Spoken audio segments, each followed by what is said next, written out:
Ever heard of the book, The Five Dysfunctions of a Team by Patrick Lencioni? This insightful piece of literature delves into the core issues that often cause teams to struggle. With decades of experience in team management, Lencioni reveals the 5 key dysfunctions and provides a roadmap to overcome them. His work is a beacon for team leaders seeking to foster harmony and productivity. So, if you're yearning for a well-oiled team, you're in the right place. Stick around as we delve into each of these dysfunctions and how to navigate them. First on the list is the absence of trust. Now, what does this mean in a team setting? Well, in simple terms, trust is the bedrock of any successful team. It's the glue that binds everyone together. Absence of trust, then, is when team members are unable or unwilling to show vulnerability, to admit their mistakes, weaknesses, or the need for help.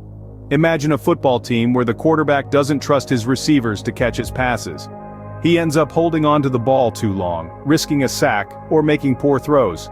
In the same vein, a team member who doesn't trust their colleagues might hoard information, hesitate to ask for help, or avoid taking risks for fear of being exposed or criticized. That's the manifestation of a lack of trust. So how does one foster trust in a team setting? The first step is to create an environment where vulnerability is not only accepted, but encouraged. This can be achieved by leading by example. When leaders show their human side, admit their mistakes, and ask for help, it sets a tone for the entire team. Another way to build trust is through open and honest communication. This means sharing information freely, providing constructive feedback, and being transparent about decisions and processes. It's also about listening, really listening, to your team members, showing empathy, and understanding their perspectives. Lastly, trust is built over time through consistent actions. It's about showing up, doing what you say you're going to do, and being reliable. It's about demonstrating through actions that you have your team's best interests at heart. Remember, trust is not a one-time event, it's a continuous process. It's like a garden that needs constant nurturing. Once established, it can withstand storms, but neglected, and it can quickly wither away. Without trust, a team cannot function effectively, but let's move on to the second dysfunction. Fear of conflict is the second dysfunction we'll explore. In the realm of teamwork, fear of conflict is a common stumbling block. But what does that mean exactly? It's when team members avoid disagreements or arguments, choosing to maintain an illusion of harmony instead of addressing the elephant in the room. They prioritize artificial peace over productive discord, but this approach comes with its own set of consequences. Imagine a scenario where a team is discussing a new project proposal. One member has reservations about the feasibility of the project, but they choose to stay silent to avoid a potential disagreement. The team proceeds without this crucial insight, and the project, unsurprisingly, hits unforeseen roadblocks. The team's productivity takes a hit, and morale dips. This is one instance of how fear of conflict can harm a team. But let's not demonize conflict. In fact, conflict can be healthy and necessary for a team's growth. The key is managing it effectively. It's about turning potentially destructive disagreements into constructive, solution-oriented discussions. So, how can a team foster this healthy conflict? The first step is to create an environment that encourages open communication. Team members should feel comfortable voicing their concerns and disagreements without fear of repercussion. This can be achieved through regular team meetings where everyone is encouraged to share their views and ideas. Second, it's important to set ground rules for disagreements. This could involve making it clear that personal attacks are not acceptable, or that everyone must listen to each other's viewpoints with respect. Thirdly, the team should learn to differentiate between healthy and destructive conflict. Healthy conflict focuses on ideas and solutions, whereas destructive conflict often becomes personal and veers off the topic at hand. Lastly, team leaders can play a pivotal role by modeling how to handle conflict effectively. They can demonstrate how to listen, ask questions, and seek to understand different perspectives before making decisions. Remember, conflict isn't inherently bad, it's how we handle it that makes the difference. Embracing conflict when handled correctly can be a catalyst for innovation and growth. Now let's tackle the third dysfunction. The third dysfunction is a lack of commitment. Now let's dive into what that means. In a team setting, a lack of commitment is not about lackluster work ethic or weak dedication. Rather, it's about the absence of decisive action and clarity in decision-making.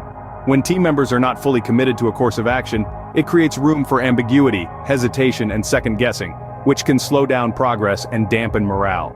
Imagine a team tasked with launching a new product. If the team members can't commit to a launch date due to doubts or indecision, the project can stall, deadlines may be missed, and the product might never reach the market. This is how lack of commitment can impact a team's performance. But how does a team fall into this trap? Well, it often stems from the first two dysfunctions we've discussed: absence of trust and fear of conflict. When team members don't trust one another, they may withhold their opinions, leading to a lack of clarity. And when they fear conflict, they may avoid making tough decisions, resulting in indecisiveness. So, how can we increase commitment within a team? Let's look at a few strategies. First, it's crucial to foster an environment where everyone's opinions are valued and heard. This can encourage team members to voice their thoughts, leading to more informed decisions. Second, strive for clarity and closure in every meeting. Make sure each team member understands the decisions made and the actions required. This can be achieved by summarizing the meeting's outcomes and assigning clear roles and responsibilities. Third, embrace the concept of disagree and commit.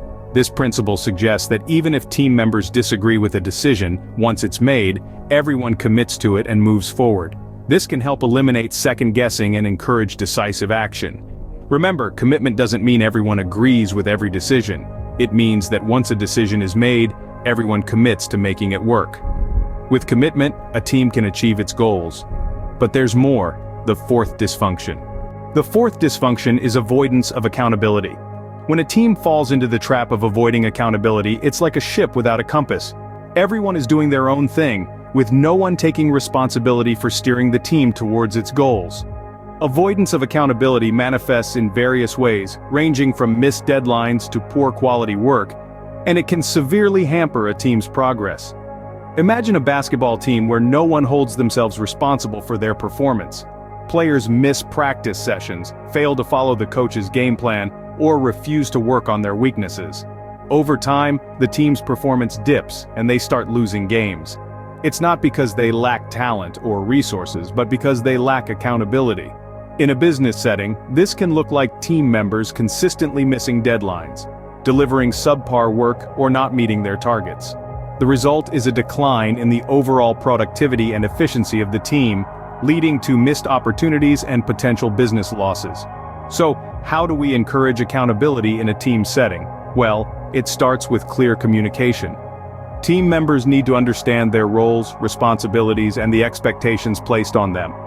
This clarity allows them to know exactly what they're accountable for. Secondly, create a culture of feedback. Constructive criticism can help team members understand where they need to improve and how their actions or inactions impact the team. But remember, feedback should be delivered in a respectful and supportive manner. Lastly, lead by example. If team leaders demonstrate accountability, it sets a precedent for the rest of the team. When leaders own up to their mistakes, learn from them and strive to do better, it motivates team members to do the same. Accountability is not about blaming or shaming. It's about taking ownership of one's actions and striving for continuous improvement. It's about fostering a culture where team members feel responsible for their tasks and are motivated to perform at their best. Accountability is crucial for a team's success. Now, on to the final dysfunction. The fifth and final dysfunction is inattention to results. This shortcoming manifests when individual goals and ambitions take precedence over collective team outcomes. Picture a sports team where each player is more concerned about their personal stats than the team's overall score. Or, visualize a business team where everyone is focused on their own promotions rather than the company's bottom line. Such scenarios are recipes for disaster. How do we counter this dysfunction? By cultivating a results-oriented team culture. This involves setting clear, measurable goals that all team members can rally behind. It means rewarding collective success over individual achievements and fostering a sense of shared responsibility. It's about creating a culture where the team's victory is everyone's victory.